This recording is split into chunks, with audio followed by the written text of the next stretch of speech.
I'm Priya Pall. I am an independent arts consultant. I'm also a student of the Executive Masters in Cultural Leadership, which the Royal Academy of Arts in London offers jointly with Maastricht University.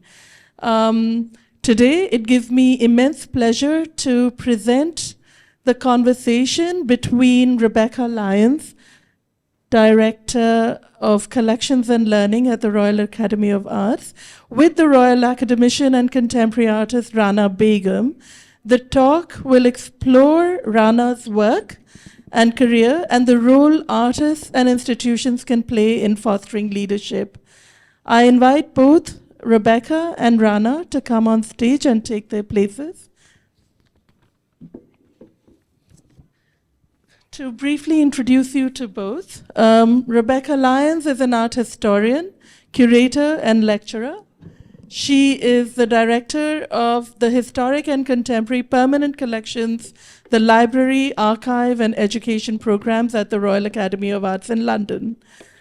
She oversees the RA's Executive Masters in Cultural Leadership, which I'm currently enrolled in.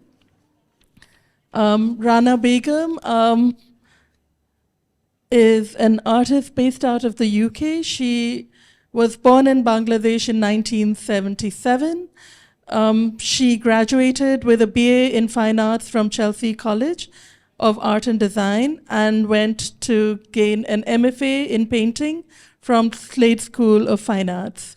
Over the years, Rana has had shows at the Whitechapel Gallery, the Tate at St. Ives, Guangzhou Biennale, Dhaka Art Summit, Samuel Dorsky Museum of Art in New York, and the Sainsbury Center for Visual Arts, Norwich, amongst many others. Rana has received the Jack Goldhill Award for Sculpture in 2012 and the Abraj Group Art Prize in 2017. In 2019, Rana Begum was elected as a Royal Academician at the Royal Academy. Welcome, Rebecca and Rana. We're very happy to have you here today. Before we begin, we're sorry that Mrs. Sangita Jindal, who was the third panelist for the day today, had to leave. But I wanted to just, on her behalf, say why she wanted to be a part of this panel. She had started her journey with art about over 26 years ago when she launched the Art India magazine. And over the years, when India was still a very, very young market, and that was the need for the hour. But in the last 26 years, she's seen how the Indian art market has grown and matured. And this year, she's launched two initiatives. One is the Hampi Art Labs, which is for artists. And for art professionals, she wanted to do talks like this, and this is the one that she's beginning with, so that there's exposure to cultural leadership. And she felt what better way to begin than a talk between an iconic artist such as Rana of South Asian descent and an institution such as the Royal Academy, which has survived for over 250 years with all these artists at the helm. Well, thank you, everyone. I'm now going to give the stage to Rebecca and Rana and ask them to begin the conversation. Thank you. Thank you, Priya. Thank you, Priya. There we are. Okay. Thank you very much for that lovely warm welcome. Is that working all right, and can you hear me at the back? You can. Lovely. So actually, rather than a formal panel, Rana and I thought today we would have a conversation about her work and see how that leads into this discussion about cultural leadership, what the role of the artist might be in that. But for an artist, I think the most important thing we can do is to talk about the work, to look at what Rana has been doing and is doing, and to discuss some of the ideas that come out of her work. And what we'll do towards the end then is that we'll have a think about how that might kind of come together with this idea of cultural leadership. What do we mean by that, and what role might an artist have to play in that? And lots of the artists that I know at the Royal Academy would probably not want to find themselves in a discussion about cultural leadership, and would probably like to just be in the studio thinking about what they're making next. So I think we might touch on some of that as well. There's a lovely picture of Rana behind me here, you can see at work. But I thought we might also, lots of you will be familiar with Rana's work, but some of you might not be as familiar. And I think one of the things that's so important, and as I say this, I'm just going to flick through the range of architecture and painting and, I don't know what we'd say, interior design, textile, and again, freestanding sculpture, but is it also architecture? And I think these ideas in Rana's work, this range of objects from two-dimensional to three-dimensional, from very small and domestic through to large-scale installations in specific sites and locations. It's such a variety, Rana. It's such a range of things. Is there anything that, I mean, I've got my thoughts on some of the things that might tie that together for you, but... Hi, can everyone hear me okay? Yeah. Thank you for having me here, Priya. It's great to be part of this journey for Sangita.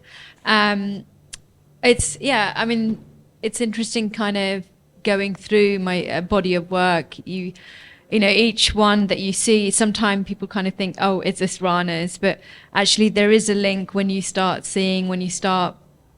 thinking about some of the aspects of the materials or the ideas, how it kind of links together. And yeah, I use a lot of different materials in my work. I use a lot of color, as you can see, and I use scale in different way as well. So there are works that are kind of quite minute and small, at small scale, to kind of really large scale architectural pieces. And I'm really interested in kind of really the relationship that a work has with the body or our physicality in the space. So this is a work where I really wanted, as the viewer kind of stands in front of it, the work to kind of really take our entire view. So when you see it, when you're standing in front, when you're looking at it, you see nothing else but this. And it's kind of in the same way that I was working in the studio. The studio wasn't big enough, so I had to kind of wrap it around 3 walls. And so I really felt like I was in this kind of, amongst these kind of spots of color, if you like, that really, I can feel movement, I can see movement, I can see things happening in the piece. So I really wanted to kind of recreate that for the viewer as well. Yeah, it's a very experiential thing, isn't it, to be the viewer of this work. I mean, you're talking from the point of view as the creator, but you share that in a very democratic way with your viewer as well, and we become either immersed in this, or perhaps it's something I was thinking about, the frieze sculptures as well, how you need to walk around them, and each time the view is a slightly different one. They can really... It's very, most of the works are activated by the viewer and how they engage with the work, but also it's activated by natural light. So one of the struggles that I have myself personally is focus. And I knew that as an artist, I wanted work that was constantly changing and shifting. And that was going to be a way to keep my attention and my focus. And so I was always thinking about how the work could embody change, and natural light is a way that the work could really embody that change and shift. And so this is a perfect example of a work that really responds to the surrounding and responds to the light as well. And this was up, I think we put it up in June, just kind of before the summer. And so it had wonderful kind of sunlight, and it felt like a sundial, if you like. And so the work stretched out beyond its kind of perimeter and really kind of seeping out of that space. And that was a really exciting moment.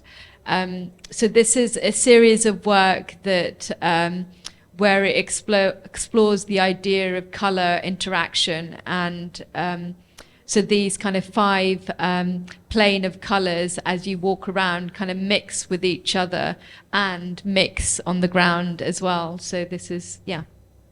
Yeah, I mean, that whole idea of, well, certainly from my point of view as an art historian of Western art history, that, you know, from the Renaissance experiments with depicting real light, or even earlier than that, medieval art trying to reflect light. It's been a constant for artists, but it's often in the service of something else. It's a divine light, or it's a way of creating focus or making us look towards a central object, or maybe even if you're an impressionist, it's about capturing modern life and that idea of transience. But I think, as with much of your work, it doesn't, it's very pure in what it's trying to do. It's not trying to do this in a service of anything else, is it? Yeah, I think, I mean, I've always been interested in kind of being honest with the material, and not trying to hide what it's made of, or its process, or in the way that the idea kind of comes together. So this is a series of work where I started off, actually the first piece I made with glass was for Abraj Art Prize, and for that particular piece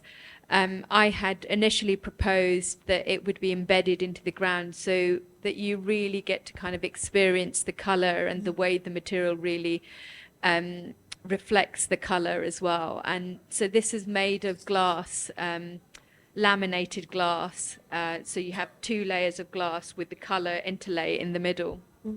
And I think it's a really beautiful material. Glass really shows color in its kind of purest form, and so I was really interested in kind of showing color in its purest form.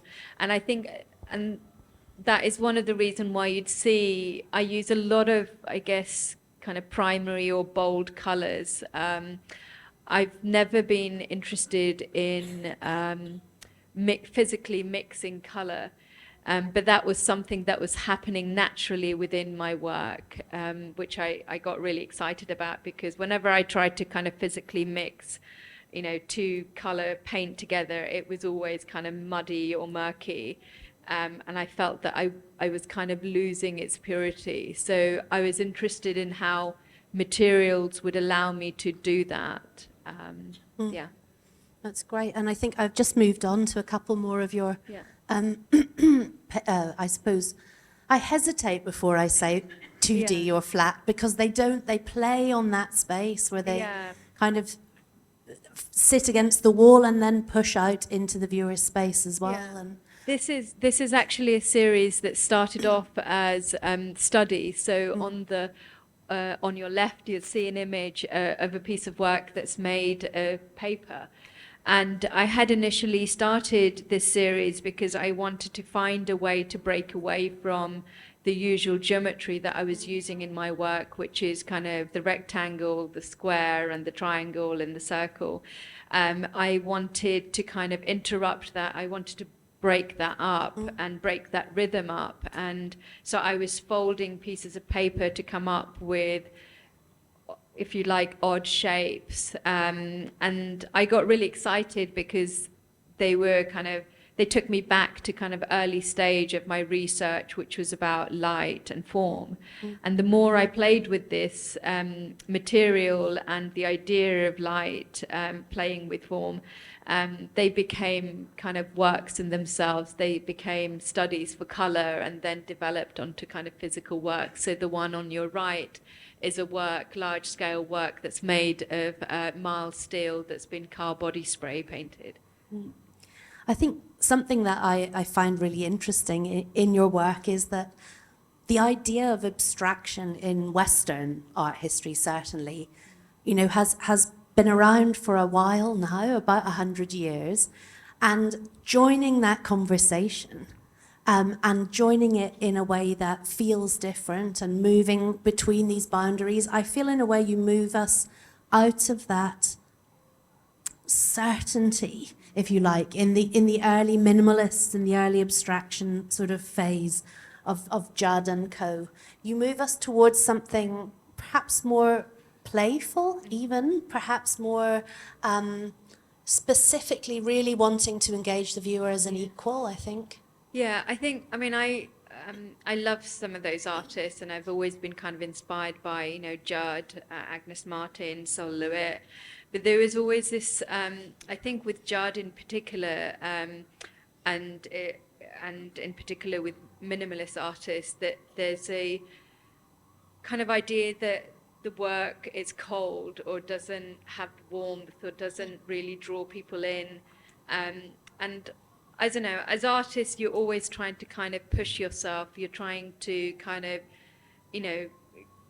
go from where,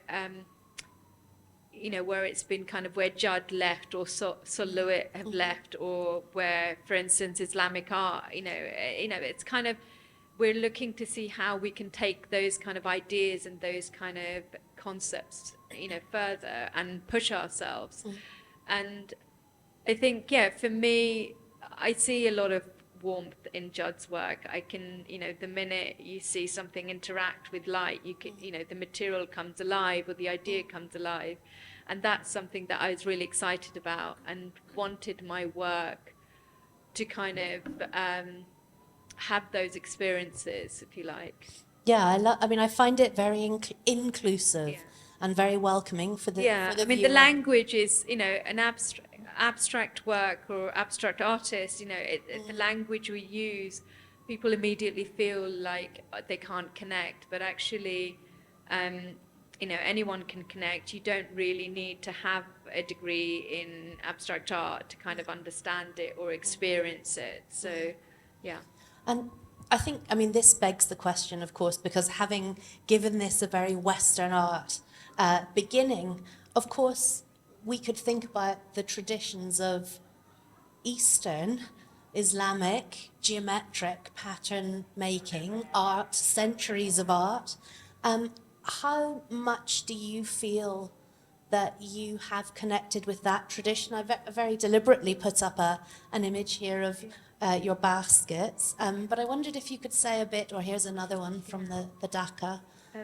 This is a series work that really connects to that heritage, if you like, or the kind of to my roots. Yeah. And so I grew up partly in Bangladesh and partly in the UK. I'm a Muslim, and I grew up with a strict Muslim family. So I used to pray 5 times a day. I used to read the Quran, and I absolutely loved all of that because I think it gave me structure, gave me rhythm, gave me a kind of a spiritual side, if you like, that was always there and part of me.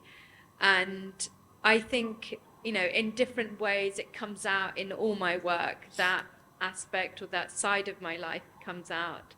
And I think at the beginning of my career, I was reluctant to kind of, discuss about that, because I think as a female Muslim artist, you're always really careful about how you're perceived in the art world, or how you might be pigeonholed, and how it might kind of end up limiting you. I knew that as an artist from early on, I wanted to keep my path open. I wanted to create opportunities for dialogue, and that was really important for me. So, yeah.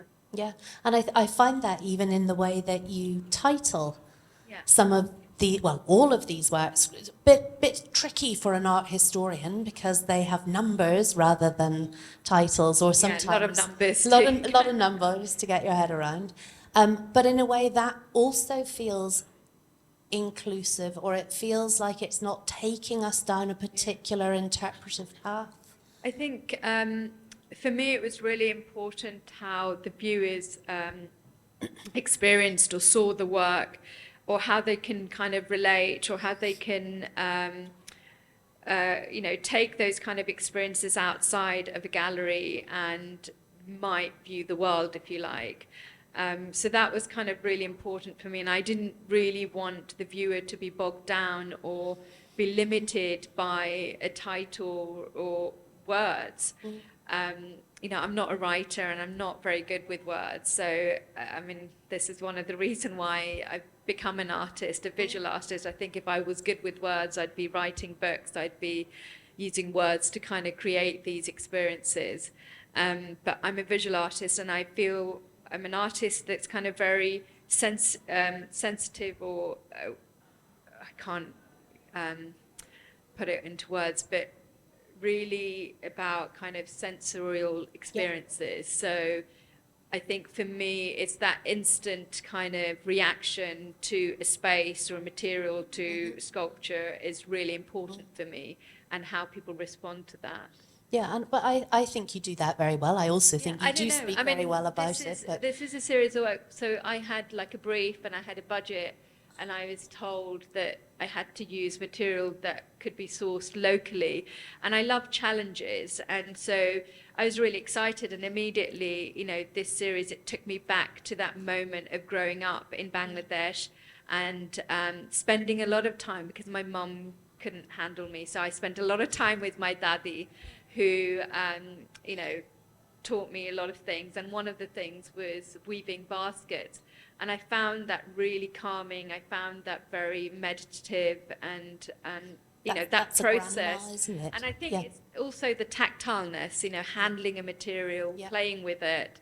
Yeah. And so immediately I thought about that, and I thought about the different experience I had growing up as a child in Bangladesh. So whether kind of reading the Quran in the mosque, and where sound, light, all of those things kind of came together and created this kind of exhilarating kind of moment. And so I wanted to recreate that experience.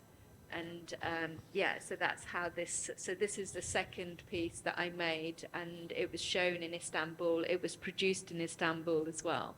So I'm kind of really, every time I do site-specific work, I'm interested in also working with the community. I'm interested in working with local fabricators and with local materials as well. Yeah, I love this one too, in a kind of ecclesiastical so this context. was actually in Cambridge, Kettle's Yard. Unfortunately, there I couldn't make it locally. I had to ship it over from Bangladesh. So.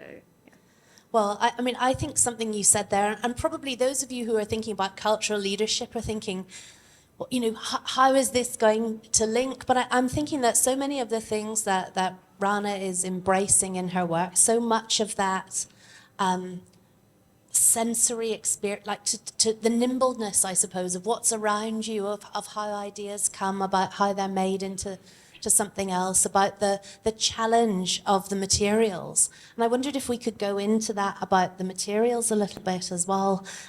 You'll have seen a range now across the images, but I was just thinking, these very industrial materials that are part of architectural constructions. Yeah.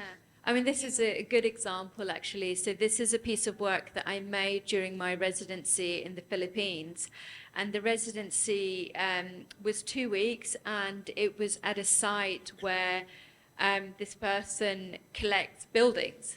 There's a lot of people that collect art, but this gentleman who set up this kind of residency program collects building, and old building that are disassembled, and each part of the building is labeled and then rebuilt again at this kind of resort. And it's just incredible. He's collected so many buildings around Philippines, basically. And he's set up these incredible workshops, rows and rows of workshops that are that restore all the different buildings. I can't remember how many, I think it's hundreds of buildings that he's collected. And the workshop's function is to actually restore the building and make parts if needed.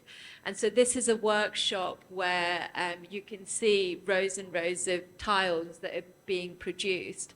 And I was immediately kind of drawn to the process, I was drawn to the material, I was drawn to the shape, and the very kind of hands-on approach to the material as well.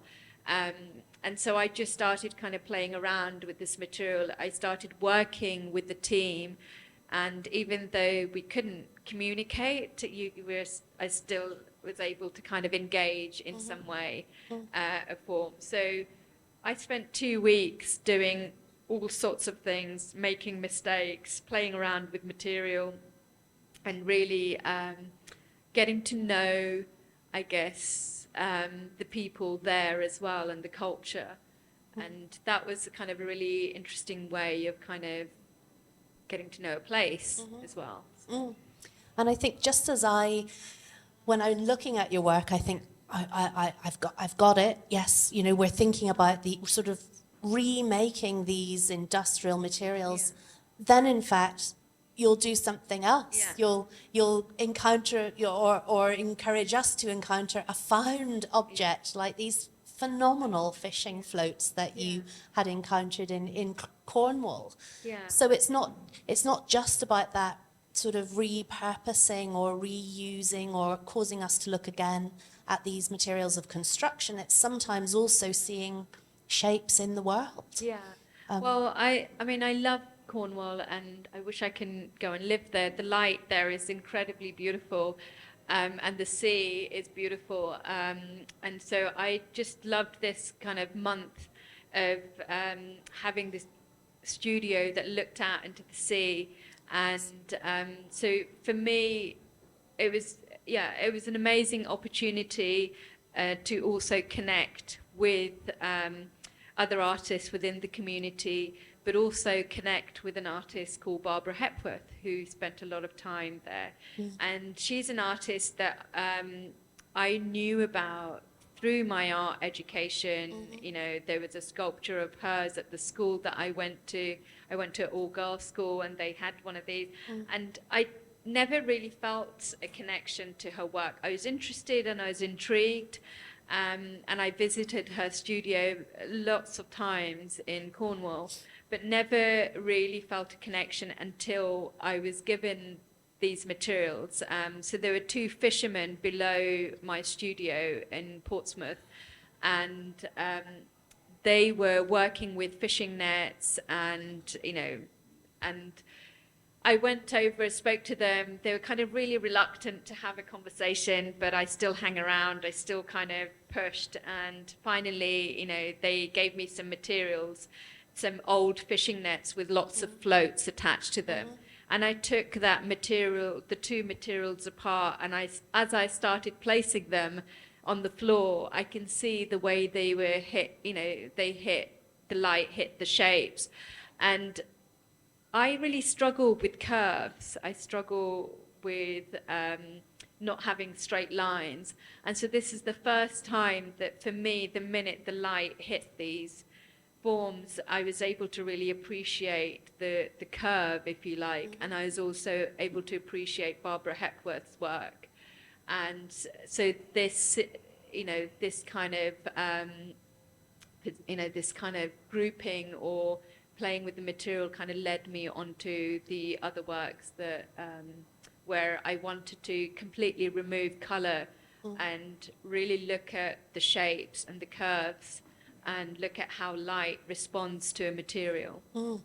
I love all the different ways that you took that idea to something that feels ceramic, that feels sculptural, that feels perhaps a little bit closer even to some of Hepworth's quite abstracted modernist sculpture. And then you played with it again. Well, this was quite funny because, again, when you think about floats, they're lightweight, they float on the water. But then I really liked this idea of kind of contradicting that and working with materials that had, you know, weight, that you could feel the weight and that you could really, so it's, I like kind of tipping some of those ideas and seeing where that would take me. And so this connected beautifully with this residency that I did in Italy. And I was looking at marble, I was looking at stone, and wanted to find a way the two residency, to connect. Yeah, it's so interesting, these points of residency, of the opportunity, I think, and it's something that I think, and we'll come on to this in a little minute, but as people who are leading the cultural sector, we need to find the space for experimentation. We need to allow time for artists to work through an idea, and how important that is then in the progression of your own practice and your thoughts. Yeah, I think it's about creating opportunities, really. For me, cultural leadership kind of means being able to have dialogue, being able to have conversation, and creating kind of opportunities for people to kind of come together, if you like, and having diversity. So, I mean, it's strange because even though as artists, you know, we're really kind of upholden by kind of curators, galleries, and institutes, we're kind of controlled by those, those things. There aren't many opportunities, and especially in the current world, you know, we're really finding how our voices can be limited or restricted or controlled. As artists, we have to find ways around that, and I guess set examples and allow the art world to kind of continue and push some of those boundaries. I mean, I think for those of you who perhaps are less familiar with the Royal Academy in London, despite being royal or having royal in its title, these days we've got very little to do. We still have a royal patron. But actually, the people who own the organisation, who lead it, and who set the direction are the artists, a company of artists. And I think that idea of centering the artist's voice, I know you're saying that you're controlled by the institution, and I think there's probably a bit of a tension there as well. But I think that integrity of having the artists at the heart, the artists on the governing body, the artists on the committees, on the finance committee, on the audit. I mean, there's always a struggle to find somebody who will sit on the audit and risk committee, but and we do None have. of us want to do that. No, nobody wants that job. But we, you know, the professional body will be there as well. Yeah. And I think what it brings is lots of the things that we've actually been talking about in your work. It brings fresh vision. It brings a kind of purity and integrity of practice. Well, I think, you know, Royal Academy is a good example of where an institute is trying to have those diverse conversations. It might not look like that from the outside, and someone like me who really struggles with different kind of hierarchy, and, you know, Royal Academy is, if we're honest, is a kind of quite an elitist kind of organization that really thinks that it's, you know, it's above certain, you know, groups of artists. But I think what's important is to recognize and acknowledge is that, you know, I was nominated by other artists, other peers, and I was also selected by other artists and architects and designers and printmakers. So I think, you know, we're all in the same page in terms of where we are really trying to push for conversations. We're trying to push for change. We're trying to push for things to happen, that what art is about. And art is about where it's bringing different cultures, different identities, and being able to create a safe space where those kind of difficult conversations can happen. And I think, you know, as much as I have difficulty for what RA stands for. I'm also actually in awe of what it's trying to do. And I think it's amazing where it's giving a voice to artists that are from all different backgrounds. And the fact that, you know, I'm Bengali and a Muslim woman becoming a Royal Academician, you wouldn't think of that, you know, 100 years ago. You know, we also now have a female president. You know, again, that's the first female president. So it's slow in terms of change, but I think it's also important that it does happen. As difficult as it might be, we need to keep pushing, and artists need to keep pushing for those changes. And in terms of leadership, you know, whether it's collectors who organize events like this, or are able to kind of fund, or, you know, events like this, or institutes, I think I don't know, I mean, it's really difficult as artists to kind of push for change, but you can't stop just because you have those challenges and those borders, and you know, it's. But I think as well, what's interesting for us as institutions is to listen to that, and try to listen to the voice of the artist, and try to centre that. And I suppose, I mean, we all have different experiences of this very grand building on Piccadilly, but we have an art school in the middle of the building. And I think that was the reason that we were set up, was as a school for young people. It's free. So it's a 3-year training, and it's free for artists to come to that. And I feel like the schools is one of the things that keeps us kind of. The Royal Academy is really invested. Yes. It's invested in the education. It's invested in the community work.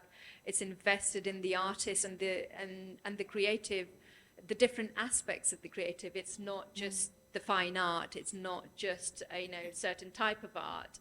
It's really trying to kind of push itself, which is one of the reasons why I became a Royal Academician, because it's adding a different kind of voice to the voices that are already there. So. Yeah, I think that's, for us, that's what makes the interest, the challenge. We've got young people we've got young people as Royal Academicians too, but we've not got young anymore. Even younger people in the RA schools. We have a big summer show for children. We try to allow that idea of the voice of the artist at the different stages of the journey, but we are led by those who have made it to the top of their profession. Yeah. And I think that is something that a lot of museums and galleries and institutes and foundations, I would say, listening to that. I just as you were talking about the floats, I was thinking about the nets, and whether we could just even finish maybe before we have our questions. Oh, yeah. Looking at some of these, like the fishing nets transformed into, I mean, talk about stuffy, this is the Foreign and Commonwealth Office, wasn't it? Yeah. But kind of keeping that sense of the vibrancy, the ability to think on your feet or innovate, and connect. That's really important for all institutions, isn't it? That's not just cultural leaderships. No. That's any business that wants to survive, is that ability to keep that spirit going. Yeah, and I think, you know, as artists, curators, we have to keep having those conversations, and we have to find a way to connect and have diversity in our culture. Yeah. Now, we started a little bit late because things overran before us. So I'm aware that some of you will have other things that you need to and want to do. So I'd really like to see if we've got any questions from our audience before anybody has to dash off to their next dinner invitation. Or there's one there. Are you going to give a microphone? We are. But before we do that, I actually wanted to share something which I thought could round this up in an interesting way. Just as a student of the EMCL at the Royal Academy, and everything that Rana and Rebecca talked about today is actually how we are taught. So it was very interesting to have a course, a module on exhibitions and events through an artist perspective. And we had Lubena Hamidi come and talk to us about how it was difficult for her to install her show at the Tate. So it was an interesting way to also study. I just wanted to say that. Yeah, And that's really important actually, because I think it's important to talk about the different experiences that artists have, and especially, I mean, we've seen a massive change since the Black Lives Matter, and I think that has been good because of that shift. We're able to see much more diverse artists and more female artists come out that we haven't had before. So yeah, it's really great to hear that. Thank you. The lady in the pink, you had a question there. Hi, just a simple question. Actually, I just first want to congratulate you all and thank you for such a wonderful talk. And when it comes to RA, like I had quite wrongly now I feel, impression that it will be very, if I can say, uptight, sort of like very serious sort of an art academy. But now after listening to this talk, I'm so happy to know about it, because I was partly considering, so that this is my question. So is it, how difficult it is for a person who's not educated in art, but still a practicing artist, to join the institute? Well, I mean, the best person to talk to would be Priya afterwards, and I can give you a little postcard that will, and I can talk to you afterwards. I think in terms of that particular program, we tend to have either people working in the art world but who have little business or legal background, and the course covers both of these things. And then we have a lot of people from financial backgrounds, from legal backgrounds, who would like to transfer that into the art world.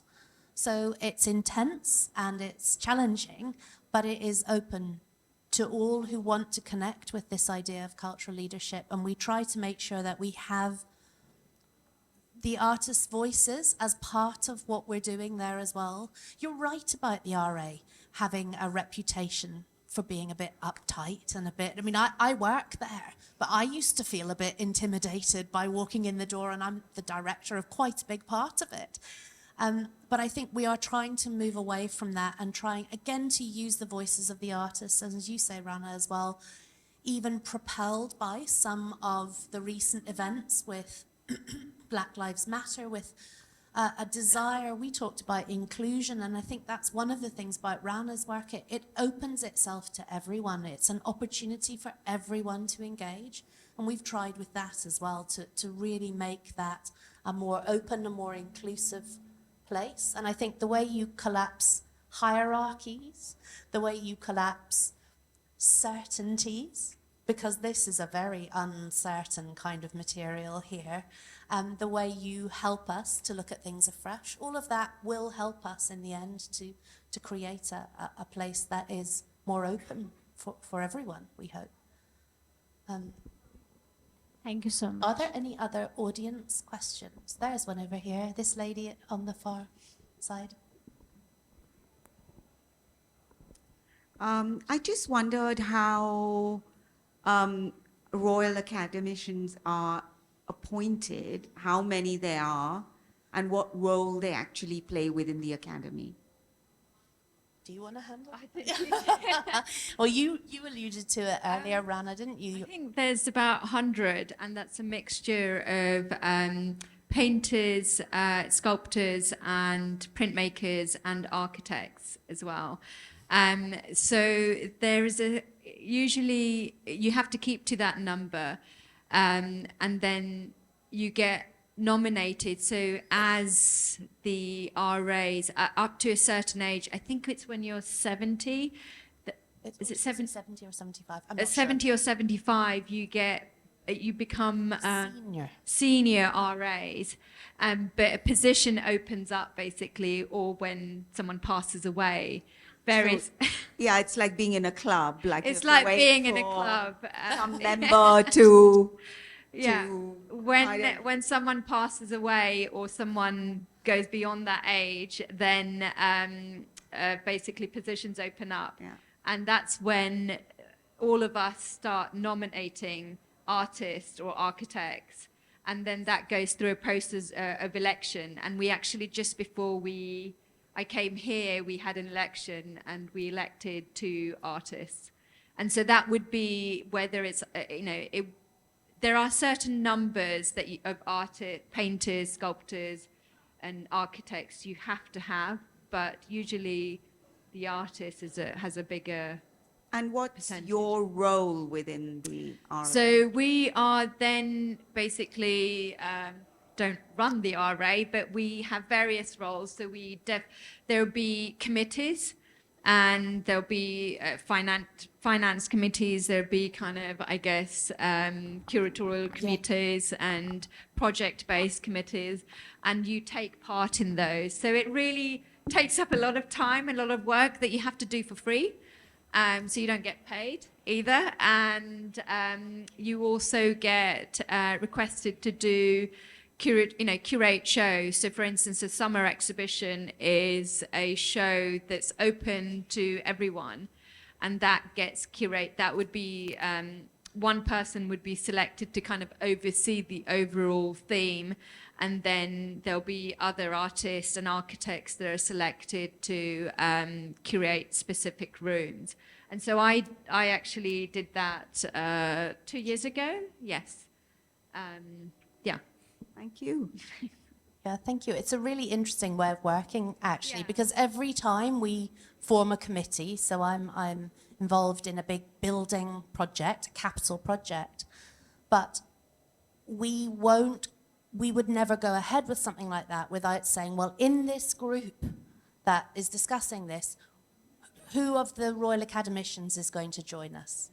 And sometimes it's a practical choice. You think, well, we'd like a couple of architects on a big building project, not to be the architect, but to be the critical friend or to help us to think through things. But then we might also say, and we'll have a printmaker. And we really then engage and enjoy that, what can be brought to it. It can feel sometimes like you're thinking, where is this person going with this? But actually, it's a way of making everyone think about taking that moment to listen, and to listen to artists and to have them. You can't say, well, the Royal Academy is a company of artists, but actually it's run by all these people over here. You have to try and make those things work together. There's a lady at the back in the furry hood there. No, go ahead. Hang on, wait for your microphone and then.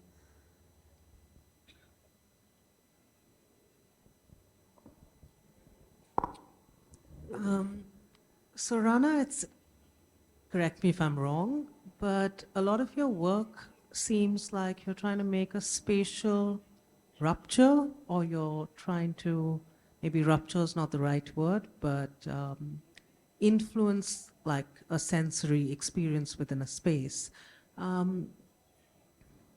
Is there a particular, and I know your practice is abstraction, but is there a cove inside that you're trying to recreate with your abstractions on the outside? I'm not sure if I understand the question. Sorry, could you repeat that?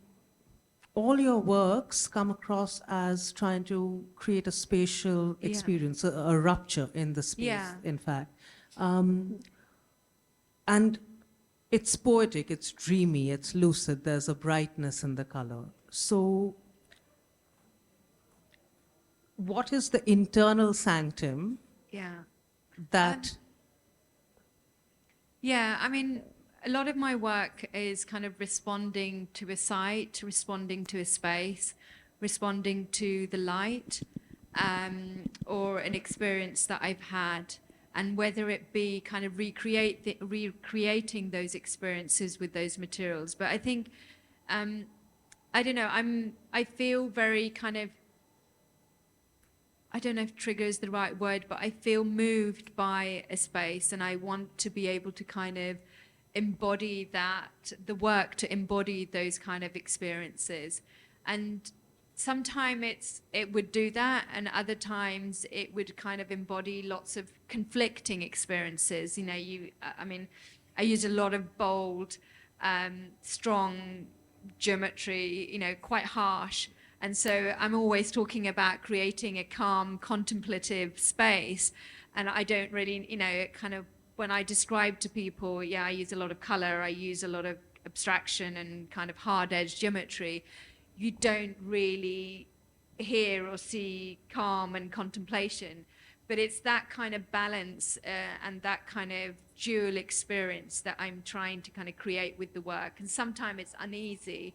Like, for instance, the Desert X piece, which was kind of one of the recent pieces that I made with chain link fences. This was a material that I've, known about, have seen around me in the UK or wherever I travel, even here in India, and it's a material that I've been interested in and been fascinated by. But that material has a lot of narrative, it's quite aggressive and it's quite brutal and it creates borders, creates boundaries. There's a lot of kind of, there's a lot of things, weighing it down. And for me, that was kind of really interesting. I like the kind of the functionality of the material. I liked what it did and how it made people feel, and what it represented. And so when I created this installation, I also knew how it would respond to the light. I knew that, how this material kind of disappears sometime because the light is so bright. So I was interested in creating this structure that people could walk in and that felt quite intimidated by. And as they walked through the first few layers, they felt quite suffocated or intimidated by the material. But as they walked further and further in, that experience changed to something that was the complete opposite. And that was really exciting, that the material or the creating of the space can do that. So I guess kind of, I like the way you're saying that it can rapture or create that kind of uneasiness. I'm interested in that. I'm not quite sure if I can contextualize it or put it into words, but it's there. Oh, it's beautiful. Thank you so much, and thank you all for your great questions. I fear we may be out of time, so I'll hand back to Priya, but Thank Rana, you so lovely much. to Thank you, chat. Priya. No, I would just like to thank both of you, and that was really insightful. It was also a really interesting way to approach the topic of cultural leadership. Thank you, Rebecca, and thank you, Rana. Thank you, everyone, for staying back for the talk.